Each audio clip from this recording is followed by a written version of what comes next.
She forgets everything these days, my daughter whispered, standing right beside me as if I were already dead. Those 7 words carved through my chest like shattered glass. Today, I'm going to tell you something I never thought I'd share. If you also believe that we still have value, even after 60, type 1 in the comments.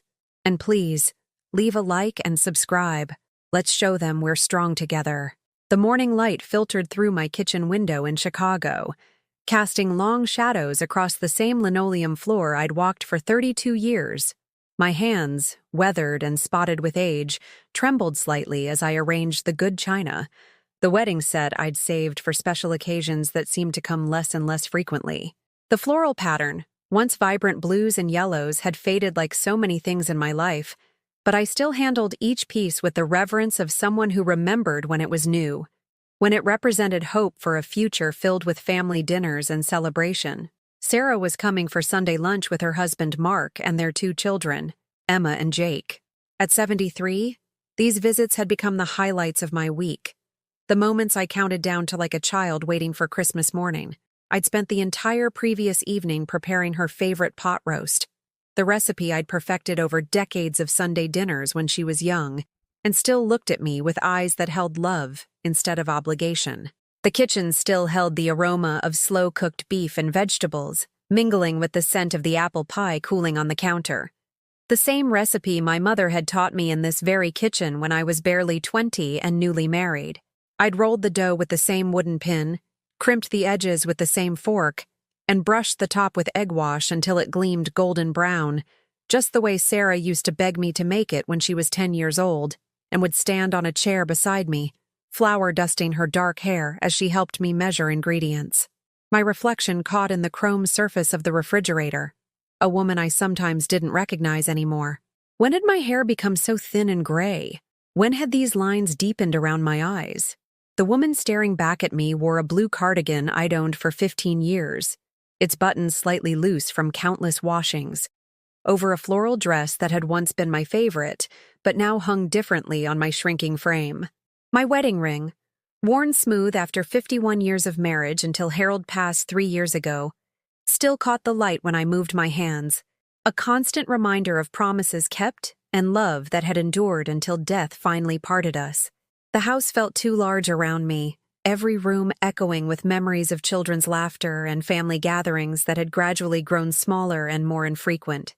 The living room, with its sage green walls and family photographs arranged on every available surface, told the story of a life fully lived.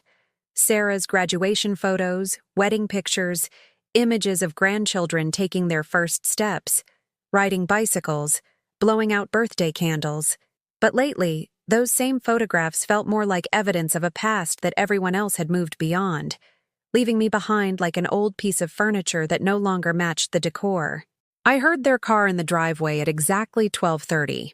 Sarah had always been punctual, a trait she'd inherited from her father along with his stubborn streak and his tendency to shut down when emotions ran too high.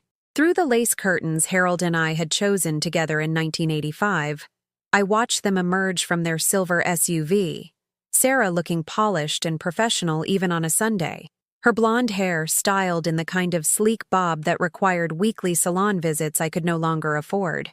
Mark followed, checking his phone with the distracted air of a man who never fully disconnected from work, while 8-year-old Emma and 10-year-old Jake trudged behind their parents with the resigned expressions of children who'd been dragged somewhere they didn't want to be.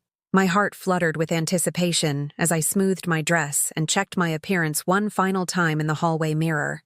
I'd applied lipstick, the same coral shade I'd worn for decades, and even put on the pearl earrings Harold had given me for our 25th anniversary. I wanted to look nice for them, wanted to be the kind of grandmother the children would remember fondly, the kind of mother Sarah could be proud to introduce to her friends. The doorbell rang, though I'd told them countless times they didn't need to ring the bell, that this was their home too, but formality had crept into our relationship like winter frost, invisible but undeniably present, changing the landscape of what had once been warm and familiar territory. "Mom?" Sarah's voice carried the forced brightness of someone fulfilling an obligation rather than expressing genuine joy.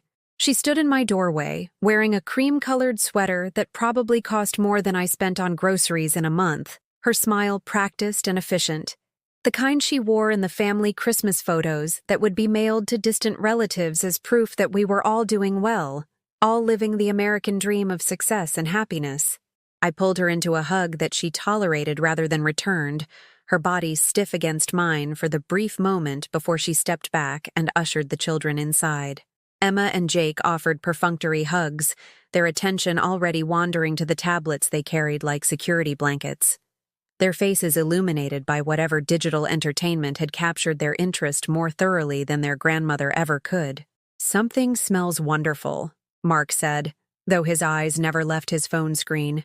He was a good man, I'd always thought, hardworking and dedicated to his family, but he lived in a world of constant communication and urgent deadlines that seemed to leave little room for the slower pace of Sunday dinner, with an elderly mother-in-law who had nothing more pressing to discuss than the weather and the neighbors.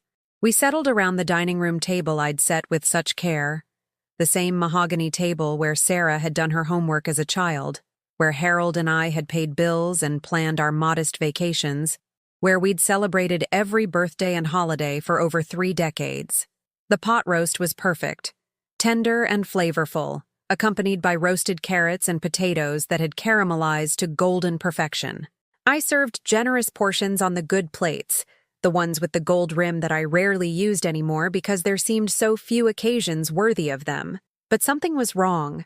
The conversation felt stilted, punctuated by uncomfortable silences and the electronic beeping of phones that never seemed to leave their hands.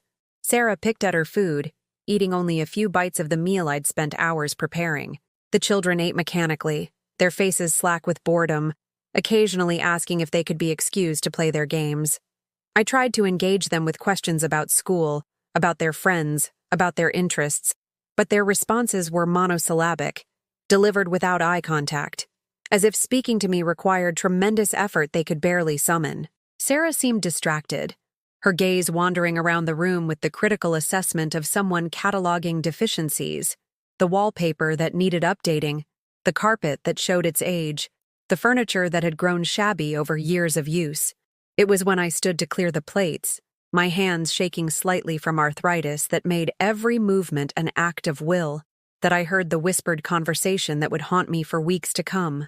Sarah leaned close to Mark, her voice low but not nearly quiet enough, apparently assuming that my hearing had deteriorated along with everything else she'd decided was failing about me. "She forgets everything these days," she murmured, her tone carrying the weary frustration of someone discussing a burdensome responsibility. "It's like she's not even here anymore. Did you see how she kept repeating herself during dinner? And look at this place. She's not taking care of it properly. I'm worried about her living alone." The words hit me like a physical blow, stealing my breath and making my knees weak. I stood frozen beside the table, dirty plates clutched in my trembling hands, feeling as though I'd become invisible while they discussed my inadequacies as if I were indeed already gone. The woman they were describing, forgetful, declining, no longer present, bore no resemblance to the person I knew myself to be, the woman who still remembered every birthday, every anniversary, every small detail of their lives that they themselves had forgotten. Mark nodded gravely, his expression serious as he glanced around the dining room with new eyes, seeing it through the lens of his wife's concerns, rather than recognizing it as the home where their children's grandmother had lovingly maintained a space for family gatherings that were apparently more burden than blessing. "Maybe it's time to start looking into options," he said quietly.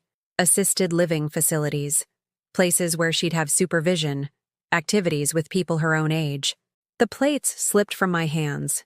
The sound of ceramic shattering against the hardwood floor echoed through the dining room like a gunshot. Pieces of my grandmother's china, the same plates that had survived the Great Depression, 3 moves, and 50 years of family dinners, lay scattered in fragments around my feet. Each broken piece seemed to reflect a different memory, a different moment when I had given everything I had to this family that now discussed my decline, as if I were already gone. Sarah rushed over, her face etched with concern that felt more like irritation. "Mom, are you okay? Let me help you clean this up."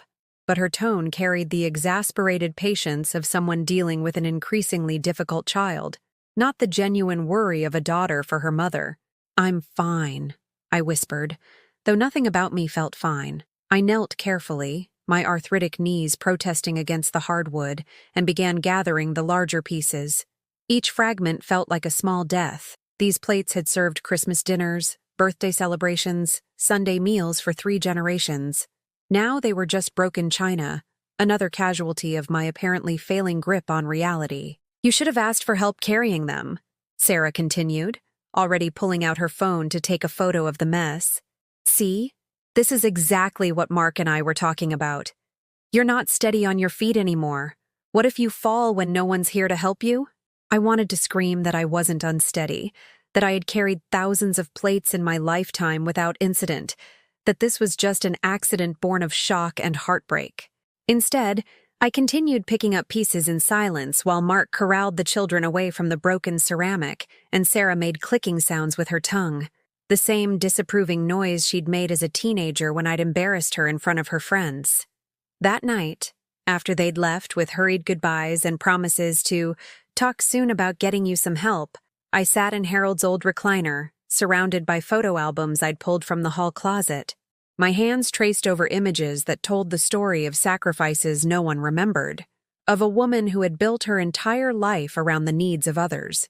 Here was Sarah at age 5, gap-toothed and grinning, wearing the little red dress I'd sewn by hand because we couldn't afford the store-bought one she'd admired in the window.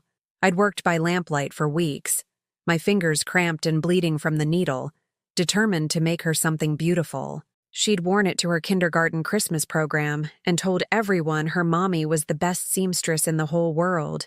I turned the page. Sarah at 12, standing beside the bicycle I'd bought with money saved from skipping meals for 3 months. She'd wanted a 10-speed so desperately, had cried when her friends got new bikes for their birthdays while she rode the same rusty hand-me-down she'd outgrown years earlier. The bicycle had cost more than we could afford, but seeing her face light up when she found it in the garage on Christmas morning had been worth every empty stomach. Every night I'd gone to bed hungry so she could have what her friends had. More photos revealed the pattern of my life. Always giving, always sacrificing, always putting everyone else's needs before my own. Harold's work shirts, pressed and starched every Sunday night because he said it made him feel professional at the insurance office.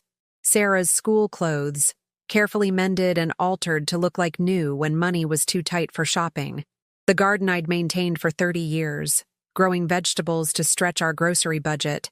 My back aching as I bent over rows of tomatoes and green beans that fed my family while I made do with whatever was left. I found the folder I'd kept hidden in the back of my bedroom closet. Receipts, bank statements, and canceled checks that documented decades of financial sacrifice. Here was the proof of the college fund I'd contributed to, $25 at a time, working part-time at the local library while Harold struggled to establish his insurance business.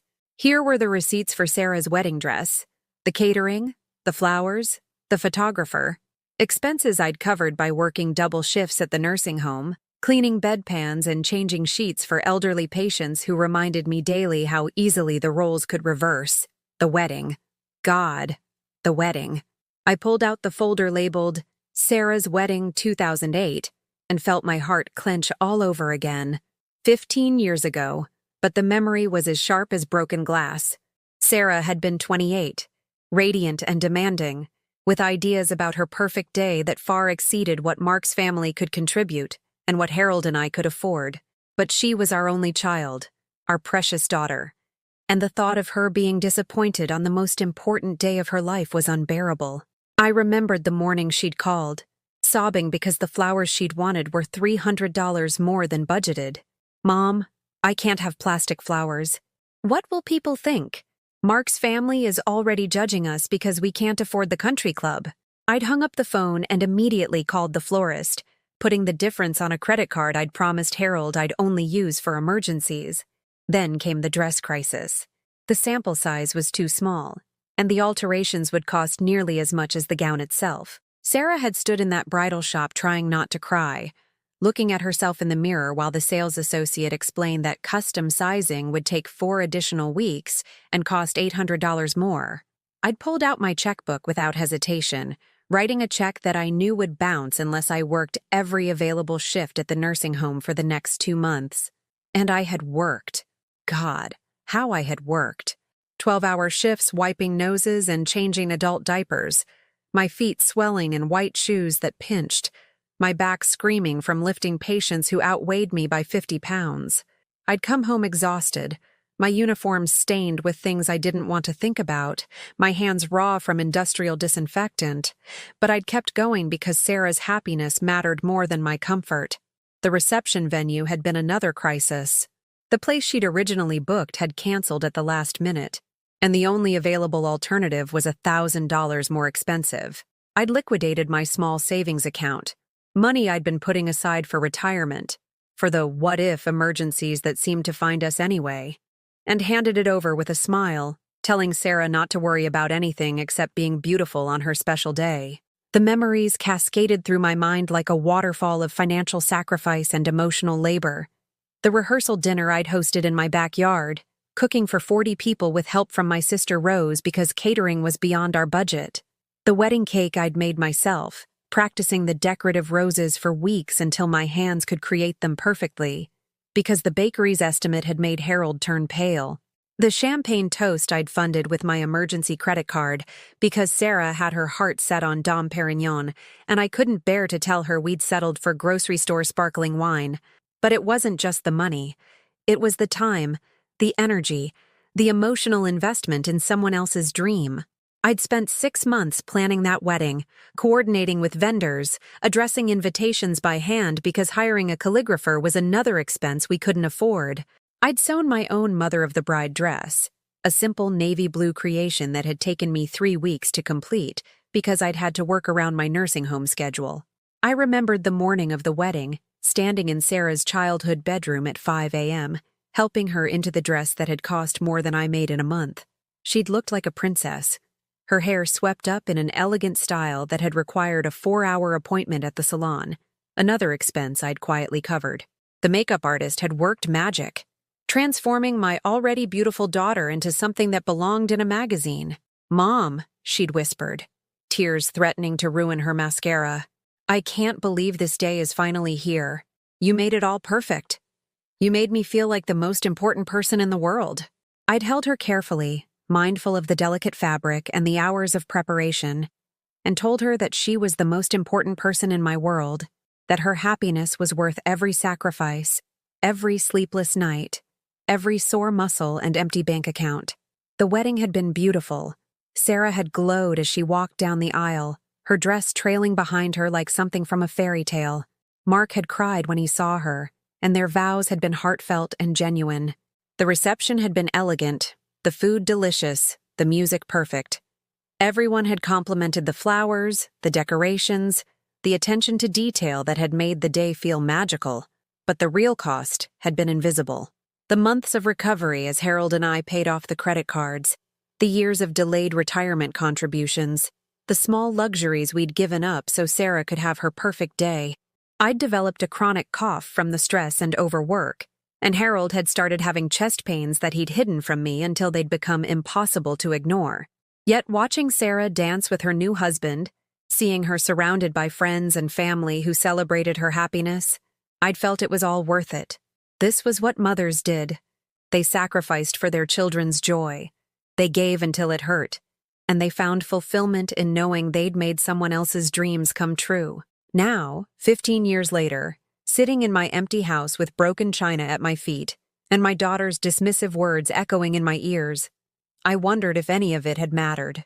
Had Sarah forgotten the sacrifices? Did she remember the woman who'd worked herself to exhaustion to make her dreams come true? Or had I simply become an inconvenience, a burden whose forgetfulness and declining abilities were sources of frustration, rather than reminders of someone who'd given everything for love? I closed the photo album and stared at the evidence of my devotion scattered across the coffee table. Bank statements showing years of deposits into college funds and wedding accounts, receipts for graduation gifts, baby shower presents, birthday celebrations, cards and letters from teachers praising the mother who'd volunteered for every field trip, who'd made costumes for school plays, who'd attended every concert and sporting event even when she'd been working double shifts to pay for the privilege. The house felt colder somehow, despite the October evening being mild for Chicago. I pulled Harold's old sweater around my shoulders, the green cardigan he'd worn while reading the newspaper, the one that still smelled faintly of his aftershave even 3 years after his death. He would have known what to say, how to make sense of this feeling of being erased from my own family's story. In the kitchen, I made myself a cup of tea with shaking hands, using the everyday dishes since the good china now lay in fragments in the trash. The simple act of preparing something warm and comforting felt like a small rebellion against the narrative of my decline. I wasn't forgetting everything. I remembered every sacrifice, every sleepless night, every dollar stretched to its limit for the people I loved. I just wondered if anyone else did. Was I used? The question formed in my mind like a whisper, unwelcome but persistent. Had I been nothing more than a source of financial support and emotional labor, valuable only for what I could provide rather than who I was? The thought felt like betrayal, both of my daughter and of myself, but it wouldn't leave me alone as I sat in the gathering darkness, surrounded by the evidence of a lifetime spent putting others first. Tomorrow, I decided, I would start asking different questions. Not what else I could give, but what I deserved to receive. Not how I could be more useful, but how I could be more respected. For the first time in years, I went to bed thinking about myself instead of everyone else, and it felt both terrifying and liberating. The phone didn't ring on my 74th birthday. I sat by the kitchen window from dawn until dusk, watching the mailman deliver packages to every house on Maple Street except mine. The silence stretched through the hours like a physical ache, broken only by the tick of Harold's old grandfather clock and the distant sound of children playing in yards where grandmothers were still remembered, still valued, still loved. I'd made my own birthday cake, a simple yellow cake with chocolate frosting, the kind Sarah used to beg me to make when she was little. The single candle I'd placed on top felt pathetic, a monument to how small my world had become. I'd blown it out at exactly 3:17 p.m., the moment Sarah had been born 36 years ago, and made a wish that someone, anyone, would remember that I still existed. The silence was my answer. 3 weeks later, when my arthritis flared so badly I could barely lift my arms, I called Sarah for help. My voice cracked as I explained that I couldn't reach the high shelves in my kitchen, couldn't manage the heavy grocery bags, couldn't even open the new prescription bottles the pharmacy had switched to, with their impossible child-proof caps. "Mom," she'd sighed, and I could hear her typing in the background, probably answering work emails while her mother begged for basic assistance. "Can't you just order your groceries online? Everything's digital now. It's so much easier." "I don't know how to do that," I'd whispered, hating how small my voice sounded. "Could you maybe come over and show me? Or perhaps pick up a few things. I'm swamped this week, maybe next weekend." But next weekend never came.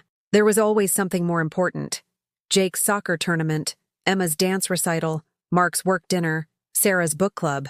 My needs seemed to exist in a parallel universe where they were acknowledged but never prioritized. I learned to manage on my own. I bought a step stool that made me feel ancient and ridiculous. I struggled with jar openers and package scissors, my fingers cramped and useless against modern packaging designed for stronger hands. I ate soup for dinner most nights because it came in cans I could manage, and toast for breakfast because bread was light enough to carry. The microaggressions came in waves, each one small enough to dismiss individually, but collectively devastating. Like the time Sarah brought her new friend Patricia to meet me, introducing me with a bright artificial smile. "This is my mom. She's getting up there in years, but she's still pretty sharp most days." The qualifier stung, most days. As if my mental capacity was something uncertain, something that required daily verification. Patricia had looked at me with the professional assessment of someone who worked in elder care, her eyes scanning my appearance for signs of decline. "How wonderful that you're still living independently," she'd said with the patronizing kindness reserved for children and the elderly. "That's becoming so rare these days. Most people your age need so much more support."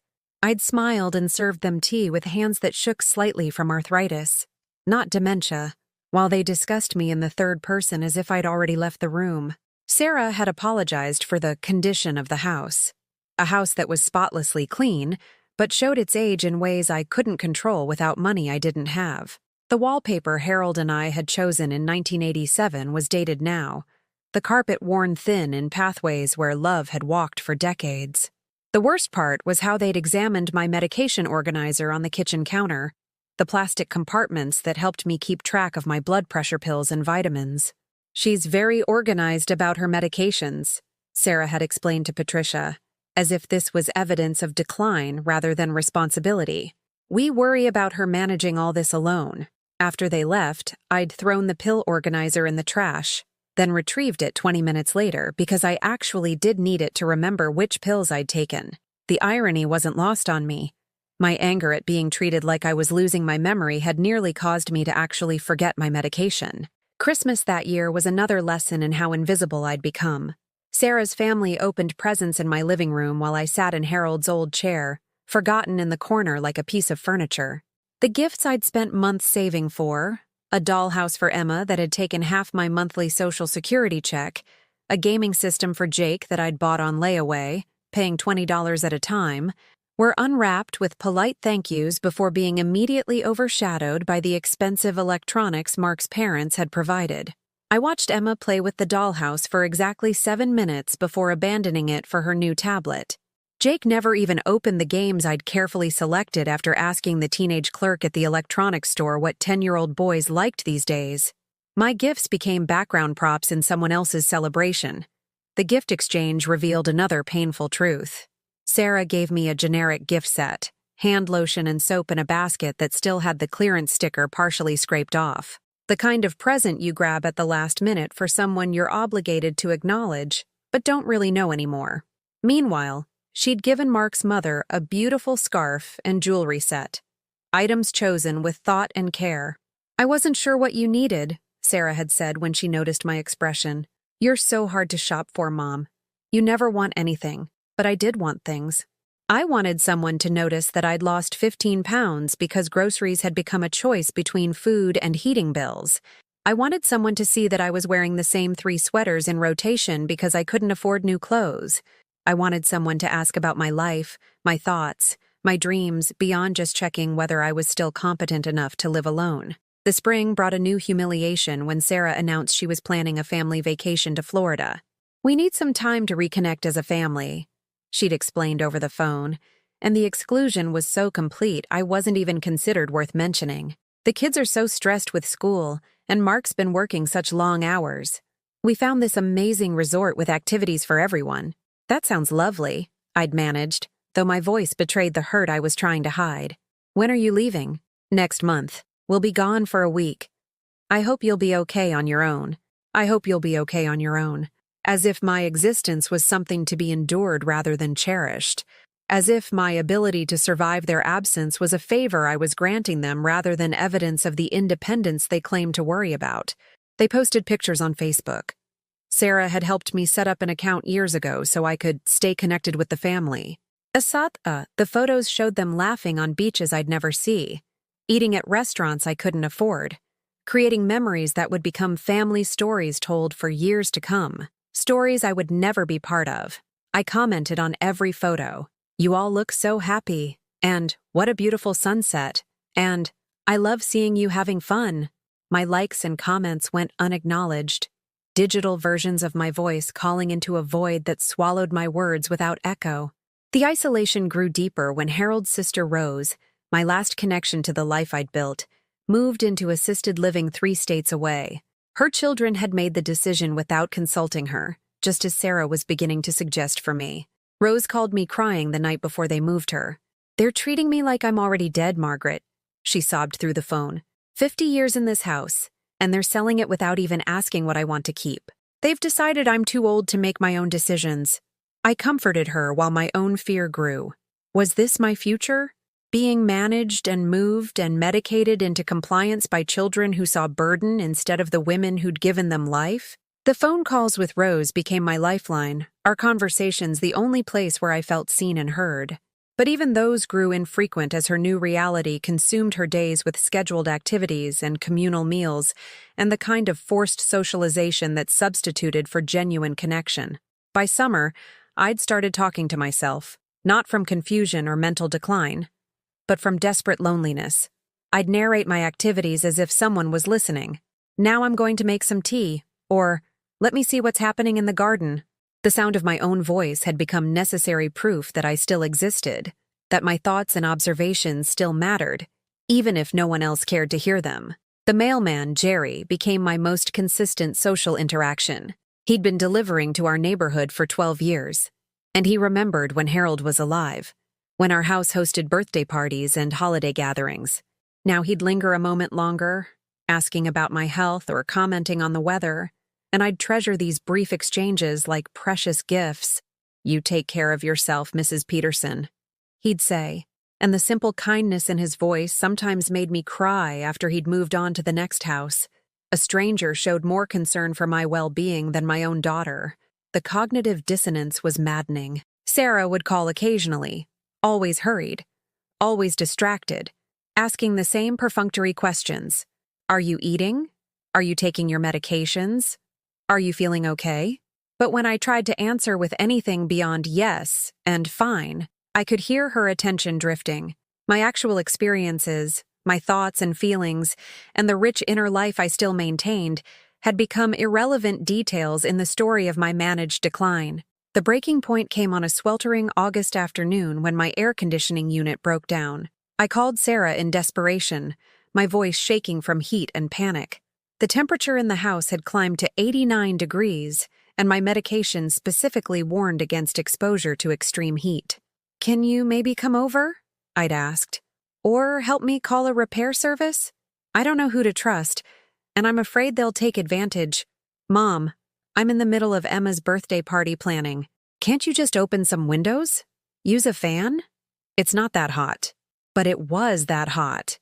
And I was 74 years old with high blood pressure and arthritis, sitting in a house that felt like an oven while my daughter prioritized party decorations over my basic safety. I'd hung up the phone and sat in Harold's chair, sweat dripping down my face, and wondered when I'd become so dispensable. I'd solved the problem myself, eventually. Called a repair service from the Yellow Pages, paid for an expensive emergency visit with money I'd been saving for Christmas gifts, and spent 3 days recovering from the heat exhaustion in a house that finally felt habitable again. Sarah never followed up to see how I'd managed. The next time she called, 2 weeks later, she didn't even ask about the air conditioning. She'd already moved on to other concerns, other priorities, other people whose needs seemed more pressing than her mother's survival. That night, I'd stood in my bathroom looking at my reflection in the mirror Harold had hung 40 years ago.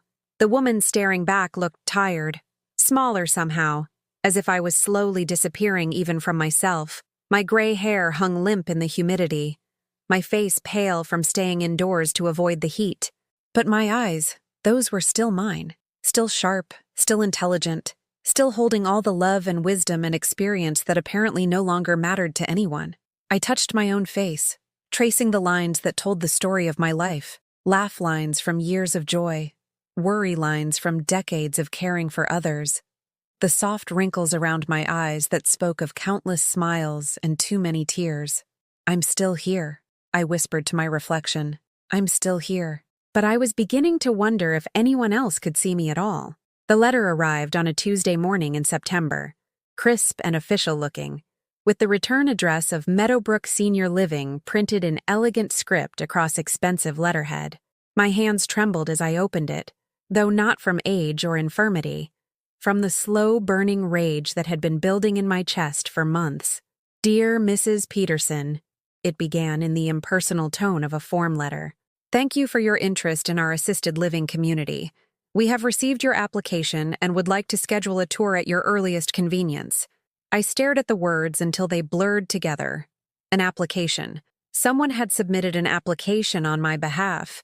Someone who thought they had the right to make decisions about my future without consulting me. Someone who had taken the whispered conversations about my decline and turned them into concrete action. The phone rang 20 minutes later. Sarah's voice carried the artificial brightness she used when delivering news she knew I wouldn't want to hear. "Mom, I have something exciting to tell you. I found this wonderful place called Meadowbrook. It's specifically designed for people your age, with activities and meal plans and medical staff right on site. I think you'd love it there. I received their letter, I said quietly. You submitted an application. For me. Without asking me. A pause. Well, yes. I knew you'd resist the idea if I brought it up first. You're so stubborn about these things. But Mom, you'd have so much more support there. People to talk to. Things to do. You wouldn't be so isolated. As if my isolation wasn't the direct result of their neglect, their systematic exclusion from their lives. As if the solution to abandonment was institutionalization. I don't want to live in a nursing home, Sarah. It's not a nursing home, she said quickly, using the same tone she'd employed when convincing me to give up driving. It's independent living with support. Very different. And it's beautiful. I drove by yesterday. There are gardens and a library and… You drove by. Without me. Another pause. Longer this time. I wanted to check it out first. Make sure it was appropriate. There's no point in getting your hopes up if it wasn't suitable. My hopes up. She'd managed to frame my potential imprisonment as something I should be grateful for. Something to anticipate with excitement rather than dread.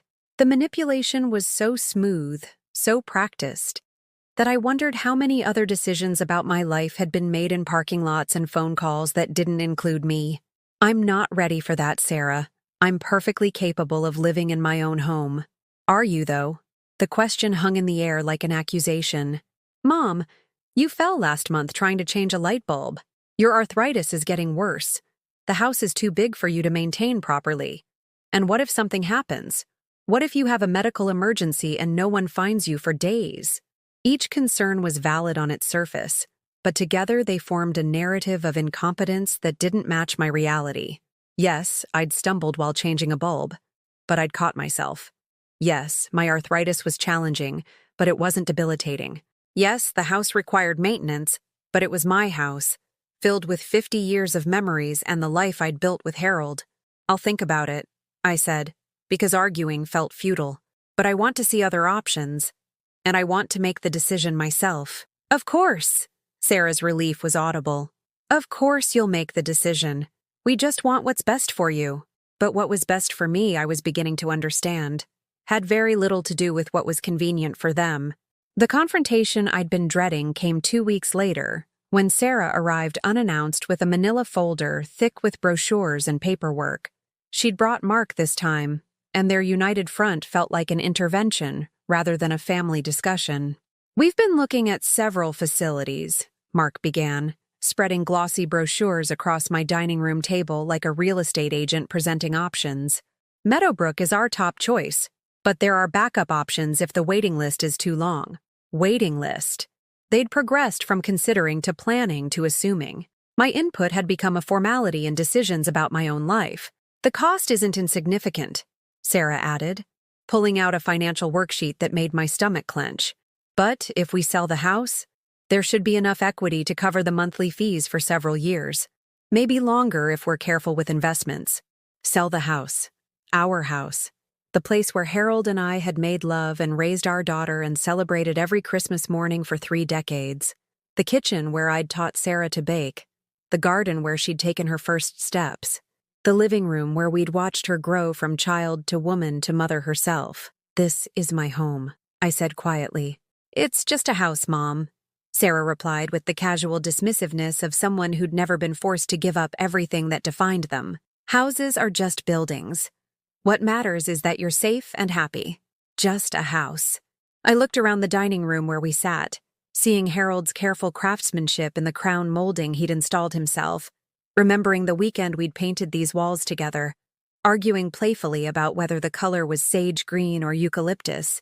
I saw Sarah's childhood height marks still penciled inside the pantry door, invisible to visitors but precious beyond measure to me. What if I don't want to sell? I asked. Mark cleared his throat, consulting his legal pad with the efficiency of someone who'd anticipated this objection. Mom, we've run the numbers. Your Social Security and pension aren't enough to cover both the house expenses and the care facility costs. Mathematically, keeping the house isn't viable. Mathematically. As if my life was a problem to be solved rather than an experience to be lived. as if the intangible value of belonging somewhere could be calculated in spreadsheets and cost-benefit analyses. Have you considered that I might not want to go to a care facility at all? Sarah and Mark exchanged the look I'd seen before, the silent communication of parents dealing with an unreasonable child. Mom, we've been through this. You can't continue living alone indefinitely. It's not safe. I've been living alone for 3 years since your father died. I haven't burned the house down or poisoned myself or wandered into traffic. I'm managing fine. Are you, though? Sarah's voice carried an edge of frustration now. When was the last time you saw a doctor? When did you last have friends over? You barely leave the house except for groceries. That's not living, Mom. That's just existing. The accusation stung because it held enough truth to hurt. But my isolation wasn't a choice. It was the result of being systematically excluded from the lives of the people I loved most. My lack of social connection wasn't evidence of decline. It was evidence of abandonment. Maybe I'd leave the house more if I had somewhere to go, I said. Maybe I'd see friends if mine hadn't all died or been moved away by their children. Maybe I'd have a richer social life if my own family included me in theirs occasionally. The silence that followed was thick with uncomfortable recognition. Mark studied his paperwork while Sarah found something fascinating about the pattern on her coffee cup. That's not fair, Sarah said finally. We include you. We visit. We call. You visit out of obligation and call to check on my medication compliance. When was the last time you asked about my thoughts, my feelings, my opinions on anything that didn't relate to my health or safety? When did you last want to spend time with me rather than checking items off your dutiful daughter list?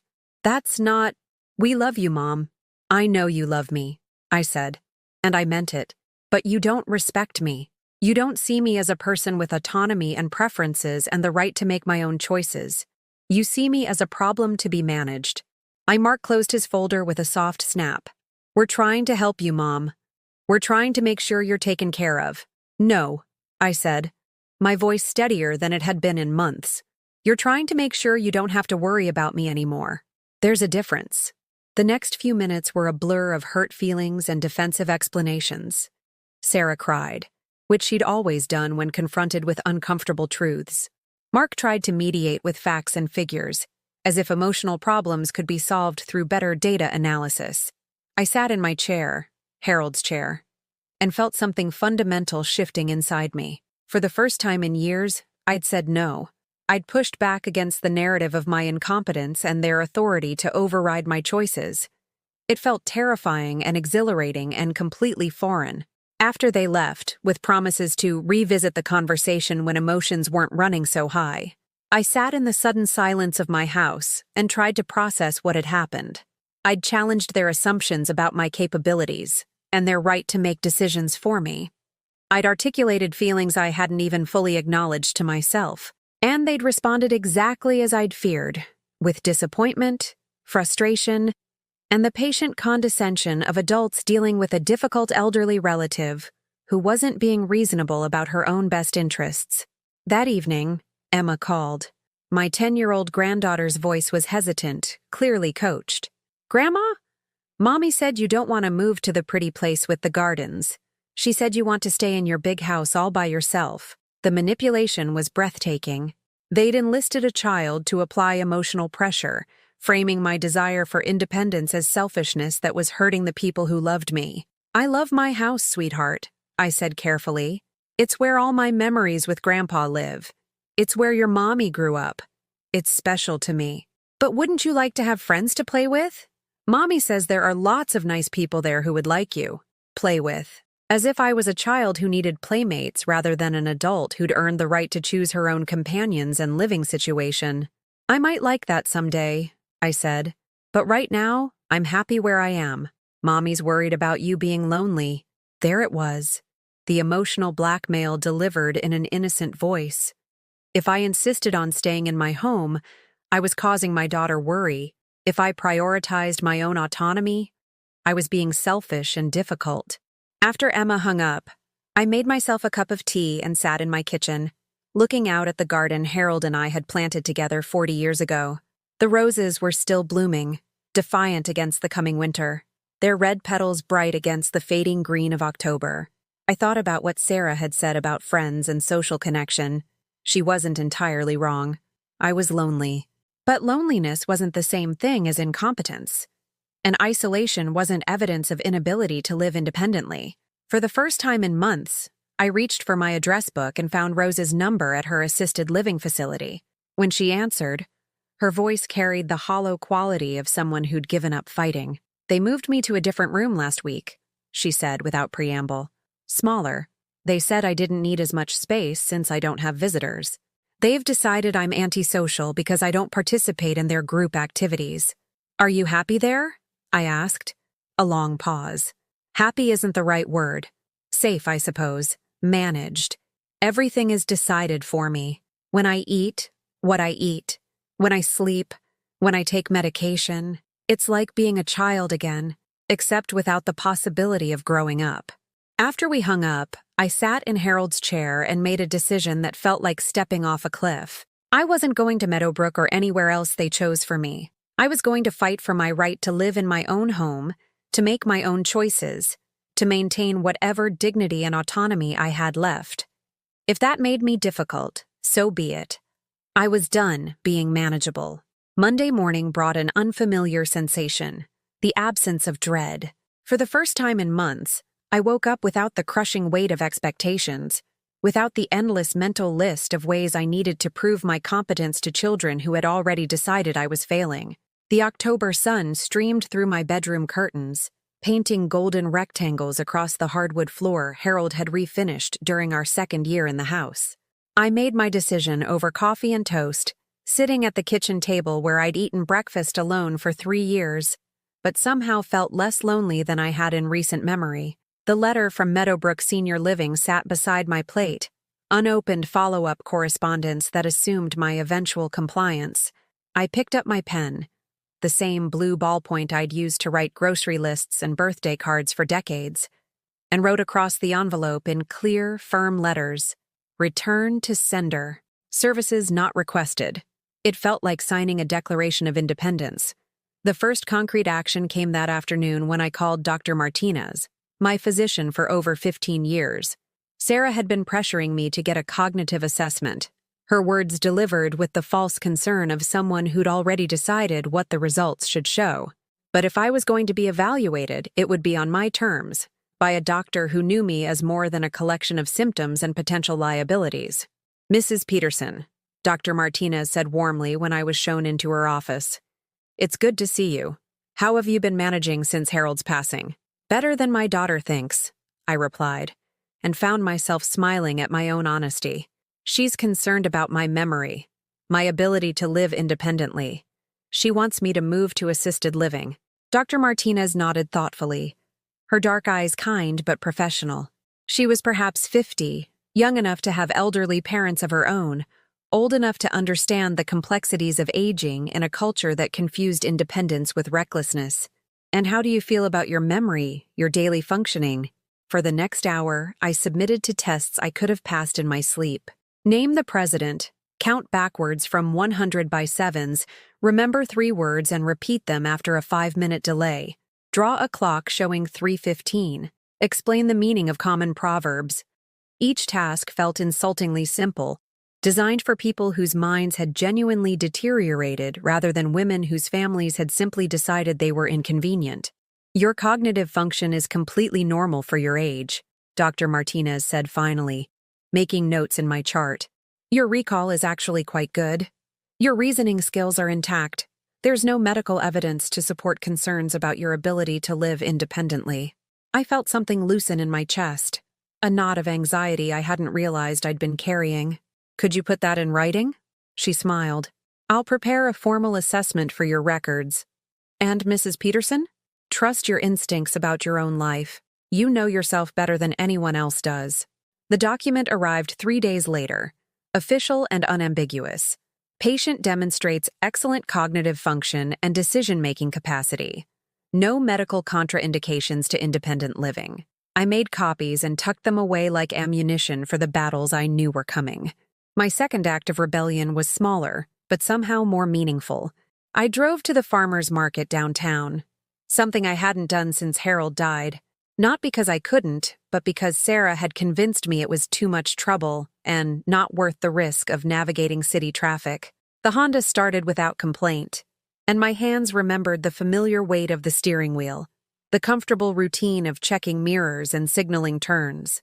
The market buzzed with Saturday morning energy, vendors calling out prices for late-season tomatoes and early apples, families with strollers weaving between stalls while children begged for honey sticks and fresh bread samples. I bought ingredients I hadn't purchased in years.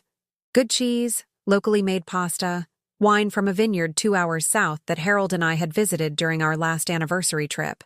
At the flower stand, I lingered over arrangements I couldn't afford under my usual careful budget.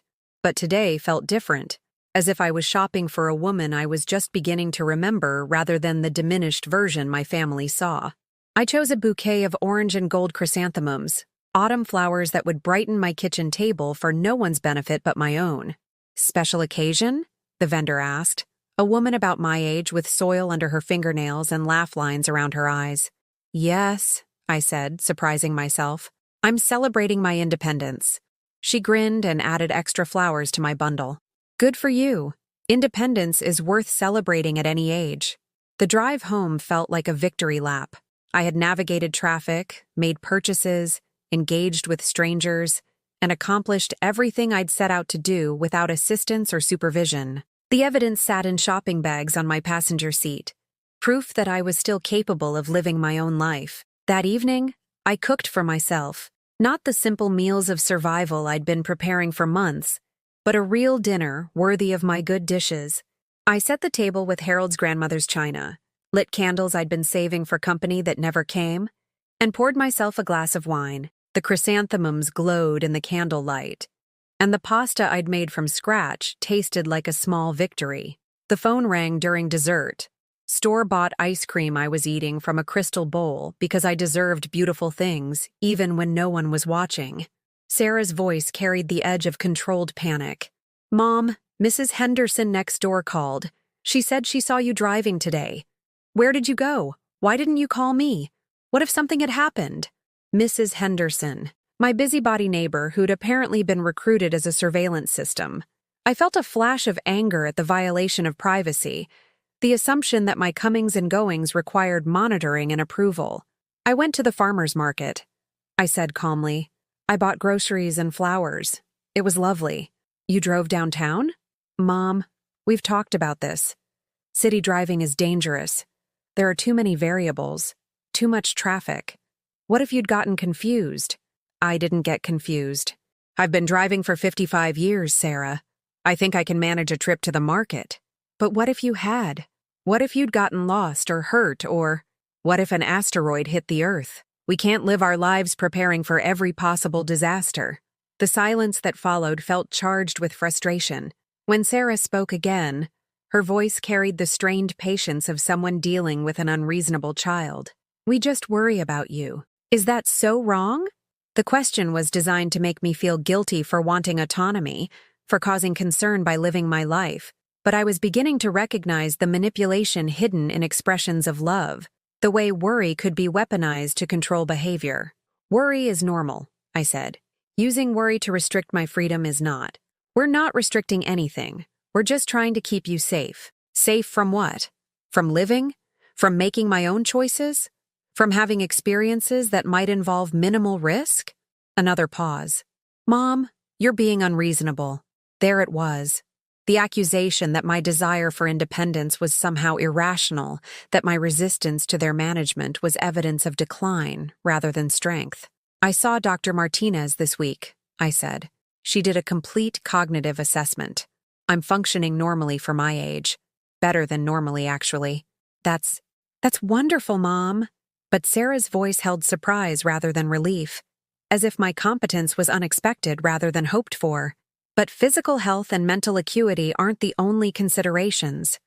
There's judgment, decision-making, the ability to recognize when you need help. And there was the goalpost, moved again. It wouldn't matter what tests I passed or how well I functioned. The narrative of my decline had already been written, and evidence to the contrary would simply be dismissed or reframed. 2 days later, Emma called again. This time, her voice carried tears. Grandma, Mommy says you don't want us to take care of you anymore. She says you want to live all alone forever and never see us. The emotional manipulation was breathtaking in its cruelty. They were using a child's love as a weapon, making my desire for independence seem like rejection of family, framing my autonomy as abandonment of the people who cared about me. Sweetheart, I said gently, wanting to live in my own house doesn't mean I don't want to see you. It just means I want to choose how I live my life. But what if something bad happens? What if you fall down and no one helps you? What if you fall down at school? Should you stop going to school because something bad might happen? A pause while she considered this. That's different. How is it different? Because kids are supposed to go to school, and old people are supposed to go to places where people take care of them, out of the mouths of babes. The truth Sarah hadn't quite been willing to say directly. In their worldview, reaching a certain age meant forfeiting the right to self-determination, accepting diminished status as the natural order of things. What if some old people are still capable of taking care of themselves? I asked. I don't know, Emma said, her voice small and confused. Mommy says you think you can, but sometimes people don't know when they can't do things anymore. After she hung up, I sat in Harold's chair and felt something crystallize inside me. This wasn't just about where I lived or how I spent my days. This was about my fundamental right to exist as a full person rather than a problem to be solved. This was about respect, dignity, and the radical notion that wisdom and experience should count for something rather than being dismissed as outdated thinking from a declining mind. I pulled out a yellow legal pad and began making lists. First, all the things I was still capable of doing. A surprisingly long inventory that included managing my finances, maintaining my home, cooking nutritious meals, driving safely, engaging socially when given the opportunity, and making rational decisions about my own welfare. Second, the things I might need help with in the future: heavy lifting, climbing ladders, shoveling snow, emergency medical situations, reasonable accommodations that didn't require surrendering my autonomy or moving to an institution. Third, the changes I wanted to make in my relationships with my family, boundaries around unsolicited advice, respect for my decision-making capacity, inclusion in family activities as a valued member rather than a burden to be managed. The list-making felt empowering, like creating a blueprint for the life I wanted rather than accepting the one being imposed on me. For too long, I'd allowed other people to define my capabilities and limitations. I'd accepted their assessment of my worth, their assumptions about my needs, their right to make decisions on my behalf. No more. That night, I slept better than I had in months. Tomorrow, I would take another step toward reclaiming my life. I would join something, a book club, a volunteer organization, a senior center that offered activities by choice rather than mandate. I would prove to myself, if not to them, that isolation had been circumstantial rather than inevitable. I was 74 years old, not dead, and I was finally ready to start living like it. The intervention arrived disguised as a family dinner. I should have seen it coming when Sarah called on Wednesday, her voice carrying the artificial warmth she used when orchestrating something unpleasant. Mom, why don't you come to our house this Sunday? I'll make that roast you like, and Mark's parents are in town. It would be lovely to have everyone together. Mark's parents, Robert and Linda, who lived in a luxury retirement community in Arizona and spoke about their active lifestyle with the smugness of people who'd chosen their circumstances rather than having them imposed. They were the kind of older adults Sarah admired, compliant, grateful, safely contained within age-appropriate boundaries. I arrived at 2 o'clock carrying a homemade apple pie, the crust golden and flaky despite my supposedly declining abilities. The house felt different somehow, charged with an energy that made my skin prickle. Everyone was already seated in the living room when Sarah led me in, their arrangement too formal, too planned to be casual. Mark sat beside his father, Robert, both men wearing the serious expressions of people about to conduct business. Linda perched on the edge of the sofa, her silver hair perfectly styled, her hands folded in her lap like a witness prepared to testify. Jake and Emma were conspicuously absent. This was adult business, too serious for children's ears. Mom, sit here, Sarah said, guiding me to the armchair that faced the couch, the chair of the accused. The conversation began innocuously enough, polite inquiries about my health, comments about the weather, compliments on the pie, but I could feel the undercurrent of purpose, the way they were all waiting for some predetermined signal to begin the real discussion. Robert cleared his throat, the sound authoritative in the way that successful men learn to command attention. He was 78, impeccably dressed even for a family dinner, still carrying himself with the confidence of someone accustomed to boardrooms and business decisions. "Margaret," he began, his voice carrying the patient tone of someone explaining obvious facts to someone of limited understanding. "We've all been talking, and we're concerned about your situation. Living alone at your age, in a house that size, without proper support systems in place. Proper support systems. As if I was a failing infrastructure project, rather than a human being. I have support systems," I said quietly. "Dr. Martinez, my neighbors, my church community when I choose to engage with it." "But what about family support?" Linda interjected, her voice sweet but pointed. When Robert and I made the decision to move to Sun Valley Estates, it was such a relief to know we'd have medical care available 24 hours a day, activities planned for us, meals prepared by professional staff. "We don't have to worry about anything anymore. Don't have to worry about anything anymore." The phrase hung in the air like a death sentence. They'd traded autonomy for security, independence for managed care, and they spoke about it like liberation rather than surrender. "Some people find that appealing," I said carefully. "I'm not ready for that level of assistance." Mark leaned forward, his expression earnest. "Mom, we've been doing research. The statistics on elderly people living alone are frightening. Falls, medical emergencies, medication errors, social isolation leading to depression and cognitive decline. The risks increase exponentially after age 70. Statistics. They were reducing my life to actuarial tables, my worth to risk assessments. Every choice I made was being evaluated through the lens of probability and liability rather than personal preference and individual capability. I had a complete cognitive evaluation," I said. "Dr. Martinez confirmed that my mental faculties are completely normal for my age. But that's just one doctor's opinion," Sarah said quickly. "And Dr. Martinez has known you for years. She might not be objective about changes that have been gradual." One doctor's opinion.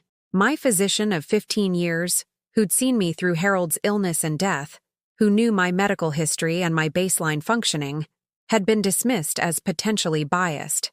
But these people, who saw me for a few hours every few months, were apparently qualified to assess my competence. "We think you should get a second opinion," Mark continued. "There are specialists who focus specifically on geriatric assessment, people who are trained to recognize subtle signs of decline that might not be obvious to a general practitioner. And if this specialist agrees with Dr. Martinez?" I asked. Uncomfortable glances were exchanged. "Well, we'd have to evaluate all the information together," Sarah said. "Medical assessments are just one factor. There's also practical functionality, safety considerations, quality of life issues. Quality of life. They were going to save me from my life by taking control of it." Robert pulled out a folder I recognized, the same manila envelope that had appeared during their previous visit, now fattened with additional paperwork. "We've expanded our research significantly," he said, spreading brochures across the coffee table like a real estate agent presenting options. "There are some excellent facilities within an hour's drive. This one, Serenity Gardens, has a wait list, but Sarah has already submitted a preliminary application. Another application. Another decision made without my input. Another step taken toward a future I hadn't chosen. And we've been looking at the financial aspects," Mark added, producing a new set of documents. "If we put the house on the market soon, we should be able to get a good price before winter. The proceeds would cover the entry fee at most of these places, with enough left over for several years of monthly costs.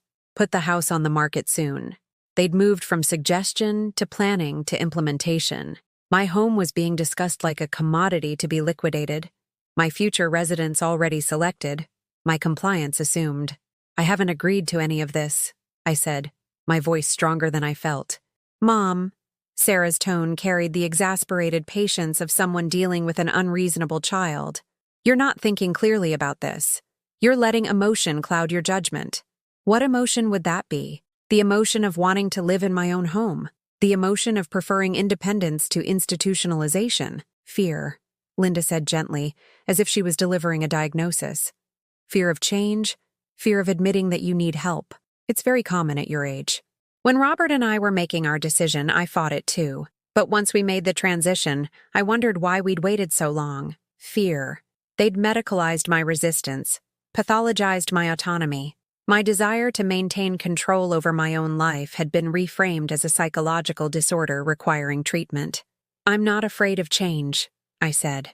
"I'm afraid of losing my right to make changes for myself." "But what if your judgment is compromised?" Sarah asked. "What if you can't accurately assess your own capabilities anymore?" The question was designed to be unanswerable. If I insisted I was competent, that could be evidence of impaired self-awareness. If I admitted to any limitations, that would justify their intervention. It was a logical trap that made resistance seem like confirmation of the very problems they claimed to be addressing. "My judgment was good enough to recognize that you submitted applications without consulting me," I said. "It was good enough to seek an independent medical evaluation when you questioned my cognitive function. It seems to be working fine when it comes to recognizing manipulation." The word hung in the air like an accusation none of them had expected to hear spoken aloud. "Margaret," Robert said, his voice carrying a warning, "we're trying to help you. We're trying to prevent a crisis before it happens." "By creating one?" I stood up, my legs steadier than they'd been in months. "By making decisions about my life without my input? By convincing my granddaughter that I'm rejecting the family when I'm simply trying to maintain my independence?" "You are rejecting help," Sarah said, tears beginning to form. "You're being stubborn and unrealistic about your situation. I'm being an adult who expects to be treated like one." Mark tried to redirect the conversation. "Let's not get emotional about this. The facts are clear. Living alone at your age involves risks that increase over time. We're offering solutions that address those risks while ensuring you receive appropriate care. Appropriate according to whom? You? People who see me a few times a month and have decided I'm declining? People who've convinced a 10-year-old that her grandmother doesn't love her family anymore because she wants to sleep in her own bed? That's not fair," Sarah sobbed. "We love you. We want what's best for you." "No," I said, and my voice was calmer than I'd expected. "You want what's easiest for you. You want to stop worrying about me by putting me somewhere where I become someone else's responsibility. You want to liquidate the complications of my independence and invest the proceeds in your peace of mind." The silence that followed was deafening. Linda twisted her wedding ring, a nervous habit I'd noticed during previous visits. Robert consulted his papers as if they contained rebuttals to truths he hadn't expected to face. Mark stared at his hands while Sarah cried with the abandon of someone whose manipulation had been exposed. "I'm going home now," I said, gathering my purse and walking toward the door. "When you're ready to discuss my future with me instead of for me, when you're prepared to respect my right to make my own decisions, we can talk again." "Mom, wait," Sarah called after me. "You can't just leave. We need to resolve this." I turned back, looking at these people I loved who had somehow convinced themselves that destroying my autonomy was an act of compassion. "This is resolved," I said. "I'm a competent adult with the legal and moral right to determine how I live my life. That right doesn't expire at 70 or 80 or any other arbitrary age you've decided represents incompetence." "What if you're wrong?" Sarah whispered. "What if something happens to you because we didn't intervene when we should have? Then that's my choice to make and my consequence to live with. That's what adults do. We make decisions and accept responsibility for the outcomes." I drove home through the October twilight, my hands steady on the wheel, my mind clearer than it had been in months. The house welcomed me with the familiar comfort of spaces that held my history, rooms that knew my rhythms, walls that had witnessed my life rather than managing it. For the first time since Harold died, I felt completely, utterly free. That night, I called a real estate agent, not to sell my house, but to get an accurate assessment of its value. If my family thought they could make financial decisions about my property without my involvement, They were about to learn otherwise. The house was mine, bought with Harold's life insurance and my years of careful saving. Any decisions about its future would be mine to make. I also called an attorney, Eleanor Hartwell, who specialized in elder law and had been recommended by Dr. Martinez. If this conflict was going to involve legal maneuvering, I wanted to understand my rights and protect my interests.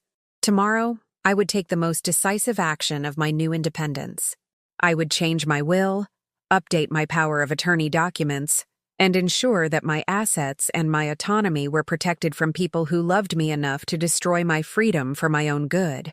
The woman who had allowed others to make decisions about her life was gone.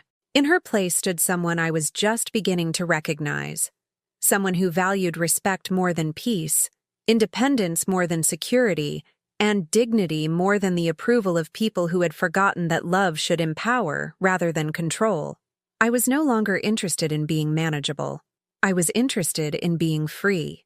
The silence stretched for 3 weeks, and it was the most peaceful silence I'd experienced in years. No phone calls checking on my medication compliance. No surprise visits to assess my housekeeping. No manipulative conversations delivered through my granddaughter's innocent voice.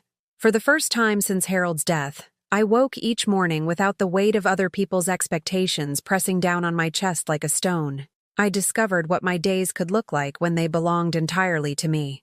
The transformation began small, with the decision to eat breakfast on the good china every morning. Harold's grandmother's delicate porcelain with the hand-painted roses deserved daily use, rather than special occasions that rarely came.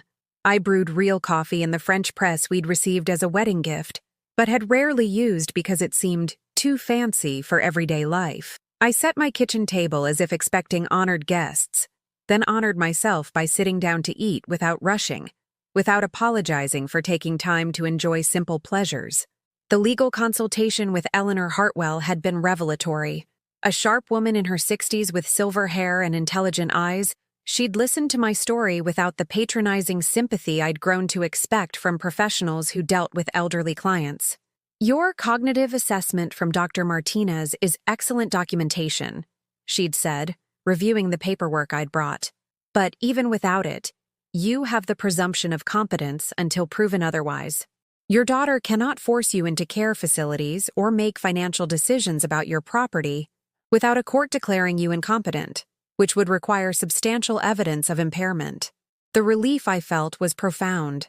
For months, I'd been operating under the assumption that my age somehow diminished my legal rights, that my children's concerns automatically trumped my preferences.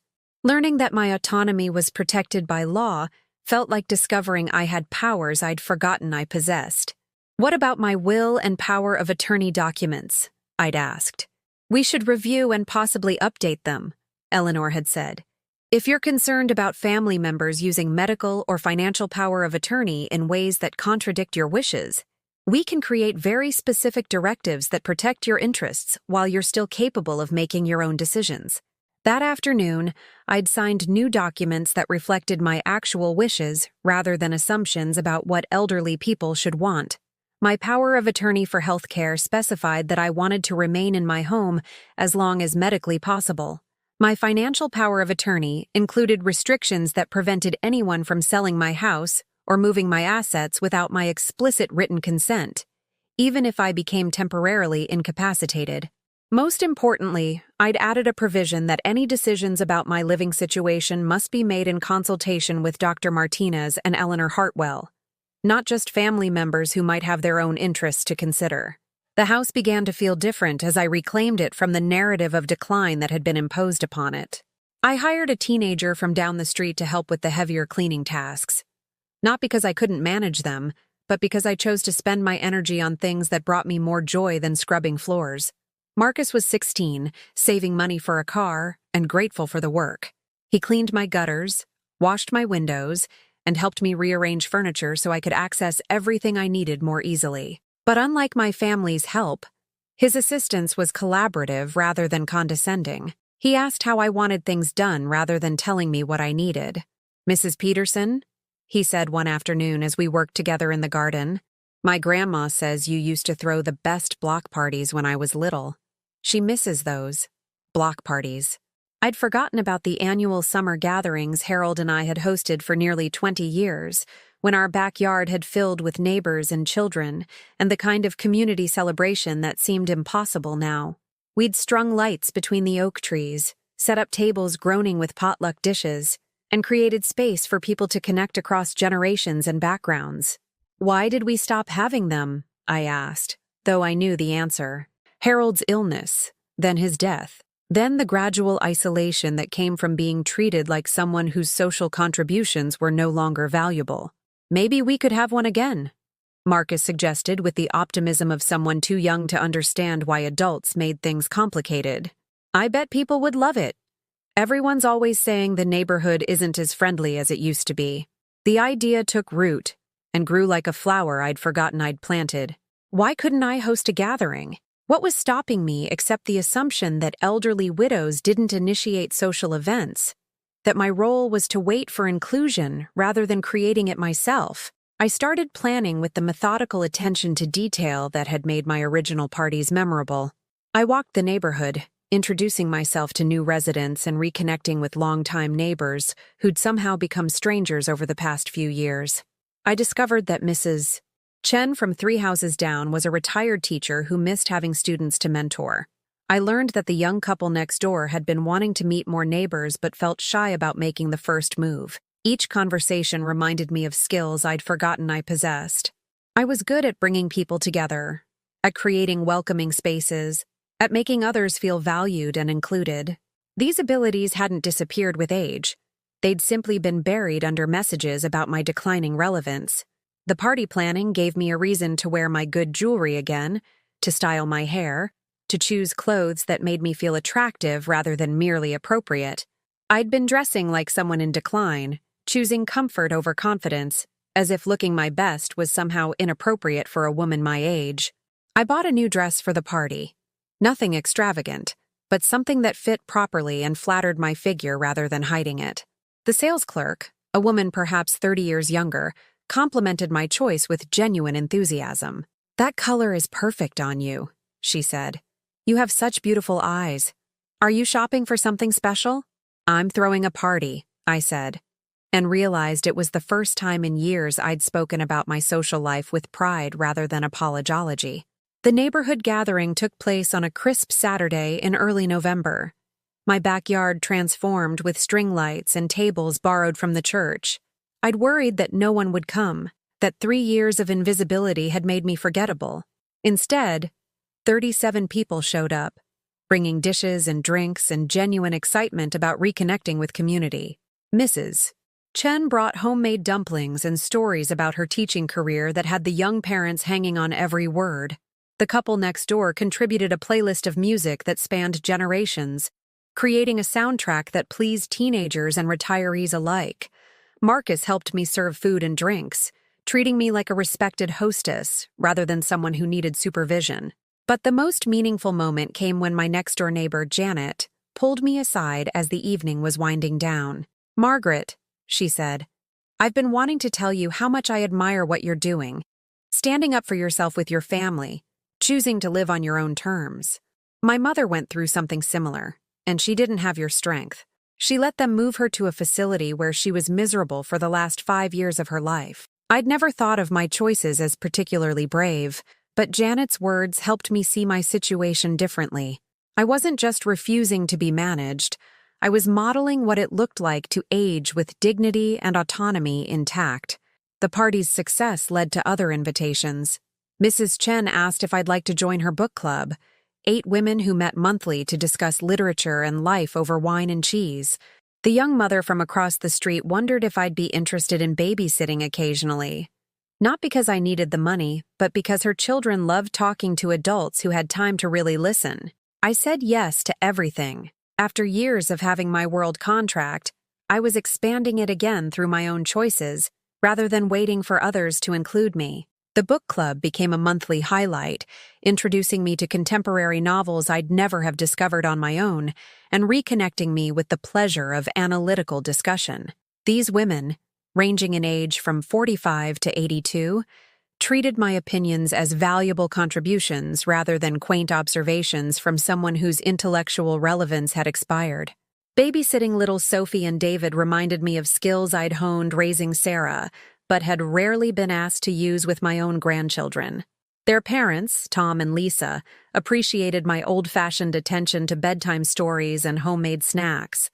The children called me Grandma Margaret and drew pictures they insisted I hang on my refrigerator. "You're like the neighborhood grandma," Sophie announced one afternoon as we made cookies together. "Except you're more fun than regular grandmas because you let us help with everything." More fun than regular grandmas. The phrase delighted me because it suggested that my age was just one aspect of who I was, not the defining characteristic that limited all other possibilities. My relationship with my house evolved too.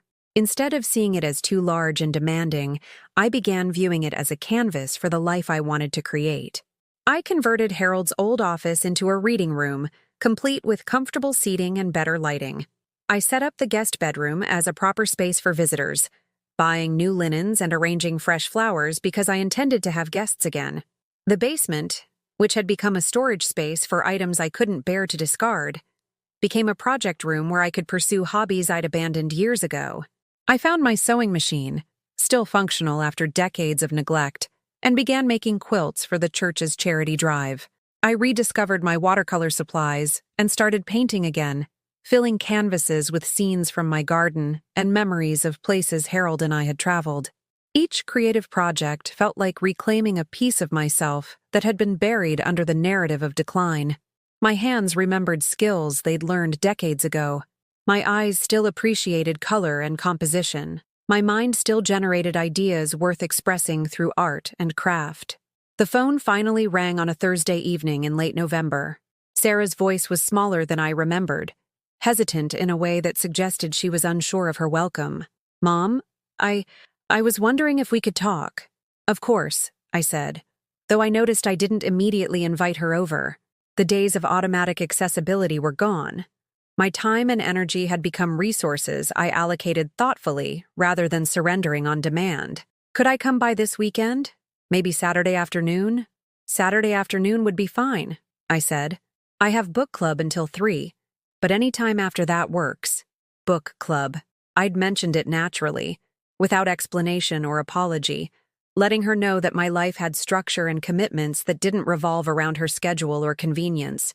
Saturday arrived with the kind of sharp November beauty that makes Chicago autumns memorable. I chose my clothes carefully, not the faded house dresses I'd been wearing during her previous visits, but a burgundy sweater that complemented my coloring and pants that fit properly, rather than hanging loosely on my diminished frame. When Sarah arrived, she looked older somehow, as if the stress of our conflict had aged her more than it had me. She carried flowers, grocery store roses that she offered with the uncertainty of someone who wasn't sure they'd be welcome.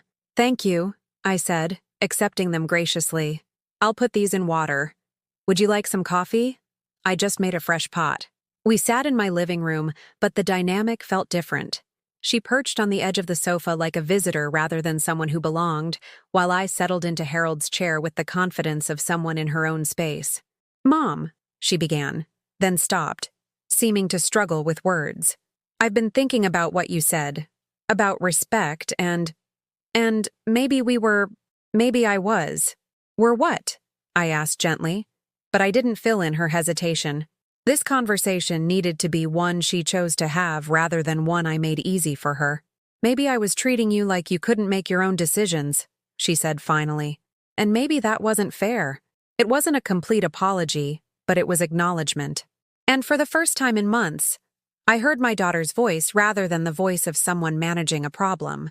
"I love you, Sarah," I said. "I've always loved you, but love doesn't mean accepting disrespect, even from people I care about most." She nodded, tears starting to form. "I was scared, Mom.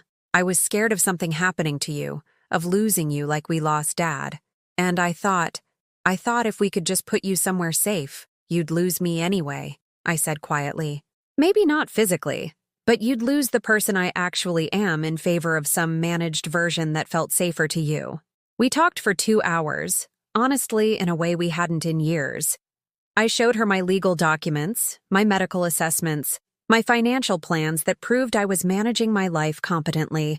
I told her about the book club, the babysitting, The neighborhood party that had reconnected me with community.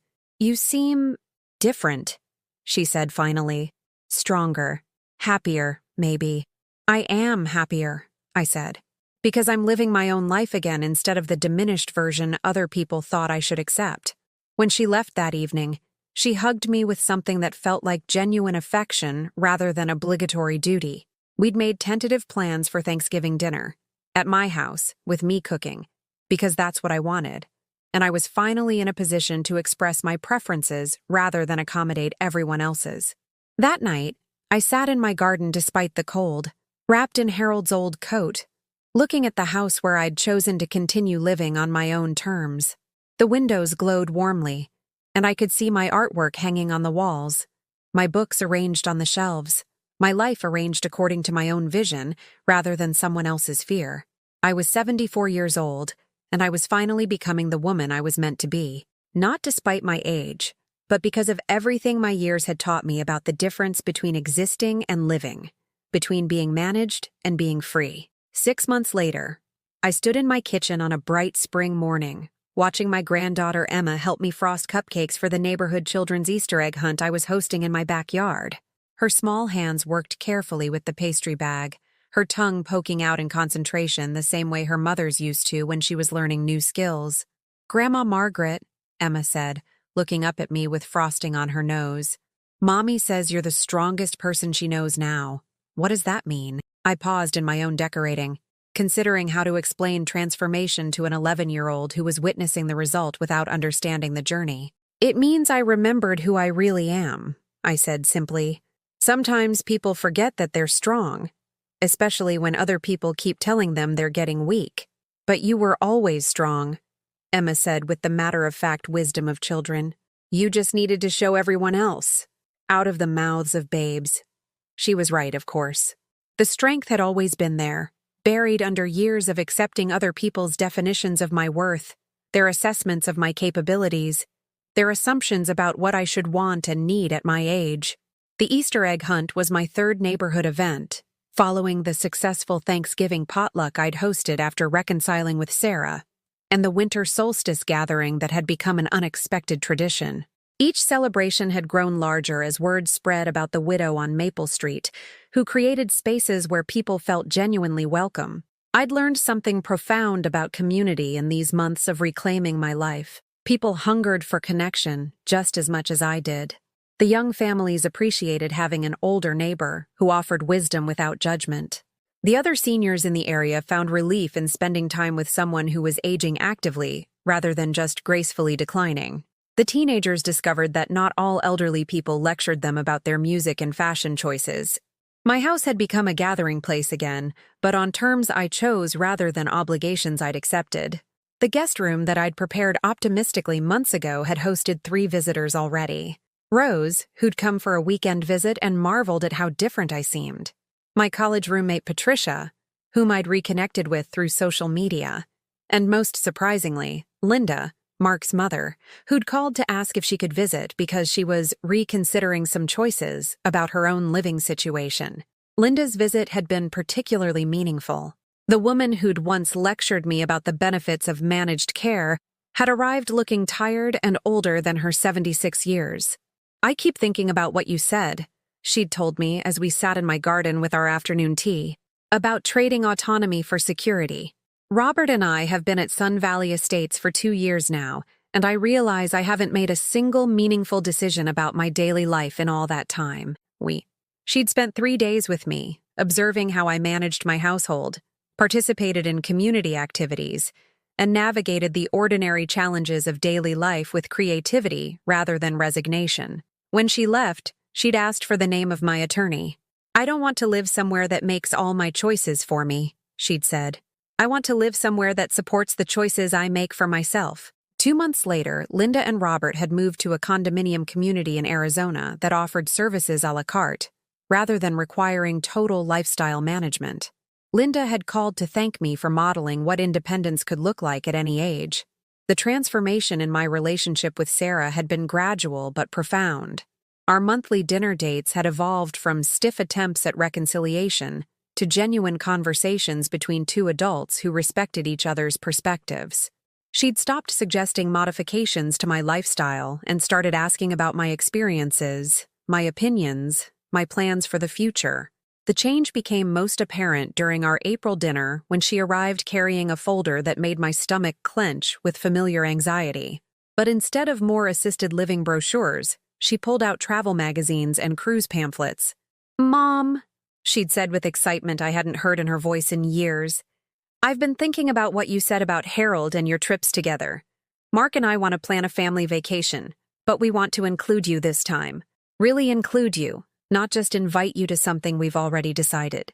We'd spent 2 hours planning a summer trip to the Great Lakes, discussing options and preferences and logistics like a family where every member's input mattered. For the first time since Harold's death, I was being included in future plans as a valued participant, rather than a potential burden to be accommodated. Jake had taken longer to warm up to the transformed version of his grandmother. At 12, he was old enough to remember the sad, diminished woman I'd become during the worst period of my grief and isolation. But the turning point had come when he'd discovered my art supplies during a visit and expressed interest in learning to paint. Now he came over every other Saturday for art lessons that were really just opportunities for us to create together while talking about everything from school social dynamics to his worries about climate change. His paintings were bold and imaginative in ways that reminded me of the creativity I'd suppressed in myself for too many years. "Grandma," he'd said during our last session, "I like this version of you better. You're more like a real person now instead of just someone we had to worry about." A real person. His 12-year-old vocabulary had captured something essential about my transformation. I'd stopped being a collection of problems to be managed and become a complete human being again. The legal documents Eleanor and I had prepared had never been tested, but their existence had changed the entire dynamic of my family relationships. Knowing that I'd protected my right to make my own decisions had given me the confidence to engage with my family from a position of strength rather than vulnerability. Dr. Martinez had been delighted with the changes she'd observed during my regular checkups. My blood pressure had improved, my arthritis pain had decreased, and my overall physical health had strengthened as my mental health flourished. "You're a perfect example of why medical care needs to consider the whole person," she'd told me during my spring appointment. "Your physical improvements aren't from medication or medical interventions. They're from living with purpose and autonomy again." Purpose. The word resonated deeply because I'd found mine again, not in the role of aging mother requiring management, but in the identity of engaged community member, creative individual, and autonomous adult who happened to be 74 years old. My days now had rhythm and meaning that I chose rather than routine imposed by others' fears. I woke when my body was ready rather than when caregivers deemed appropriate. I ate meals I selected and prepared rather than accepting whatever was convenient for others to provide. I pursued activities that interested me rather than participating in programs designed to keep elderly people safely occupied. The book club had introduced me to authors and ideas that challenged my thinking. The babysitting had reconnected me with the joy of nurturing young minds. The neighborhood events had reminded me of my skills as a hostess and community builder. Each activity had been chosen because it appealed to me, not because it was appropriate for someone my age. Most importantly, I'd learned to distinguish between reasonable accommodation and unnecessary diminishment. Yes, I needed Marcus's help with heavy lifting and high shelving, but needing assistance with some tasks didn't negate my ability to make my own decisions about how I wanted to live. The woman who had once allowed others to define her worth based on their assessment of her decline had discovered that aging could be a process of becoming rather than diminishing. Every year I gained was another year of experience, wisdom, and perspective that made me more myself rather than less. As I watched Emma carefully place a chocolate egg on top of each cupcake, I thought about the legacy I was creating. Not the legacy of a woman who'd gracefully accepted limitation, but of someone who'd fought for her right to remain fully human at every stage of life. The doorbell rang, and Emma ran to answer it, returning with Mrs. Chen and little Sophie, both carrying baskets for the egg hunt. Soon my backyard would fill with neighbors spanning 3 generations, all gathered in a space I'd created because I'd remembered that I still had contributions to make. "Mrs. Peterson, Mrs. I," Chen said, admiring the decorated cupcakes. "You've created something beautiful here. Not just the party, but the whole sense of community you've fostered. My daughter called last night from California to say she hopes to age like you when the time comes." Like me. The phrase would have seemed impossible 18 months ago when I was drowning in my own irrelevance. Now it felt like the highest compliment I could receive.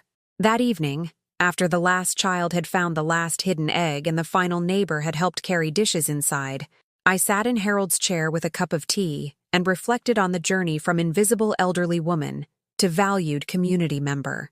The transformation hadn't required moving to a new place or changing my fundamental circumstances. It had required changing my understanding of what those circumstances meant. I lived in the same house, had the same physical limitations, dealt with the same realities of aging, but I'd stopped accepting other people's interpretations of what those facts meant about my worth and my future. I'd discovered that dignity wasn't something that diminished with age or circumstance. It was something that could only be surrendered, never taken, and once I'd stopped surrendering it, everything else had followed. The phone rang as I was preparing for bed. Sarah's voice carried warmth that had become familiar again. "Mom, Emma can't stop talking about the Easter party. She wants to help you plan the summer barbecue already." "I'd love her help," I said. "She has excellent ideas about what children enjoy." "Mom, I need to say something I should have said months ago. I'm sorry. Not just for the assisted living thing, but for forgetting who you really are. For treating you like a problem instead of a person. For assuming that getting older meant getting smaller. You were scared," I said gently. "Fear makes people do things they wouldn't normally do. But Sarah, remember this when you're my age. Getting older doesn't mean becoming less. It can mean becoming more if you fight for that possibility."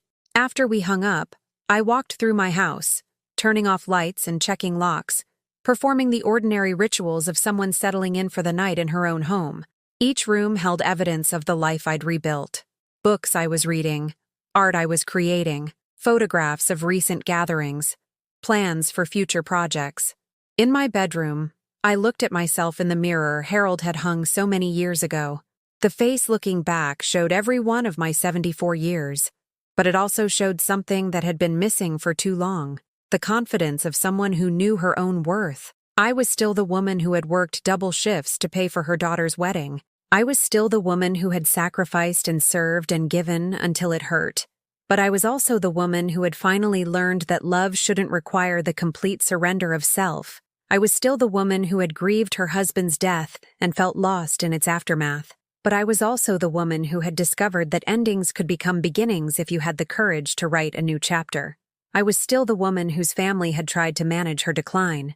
But I was also the woman who had proved that decline was a choice, not an inevitability.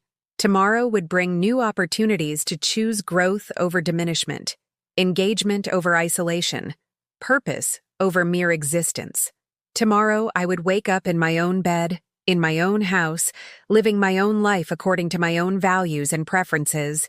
Tomorrow I would be 74 years old and completely, unapologetically myself. As I settled into sleep, I thought about all the women my age who might be listening to voices telling them they were too old, too frail, too irrelevant to matter anymore.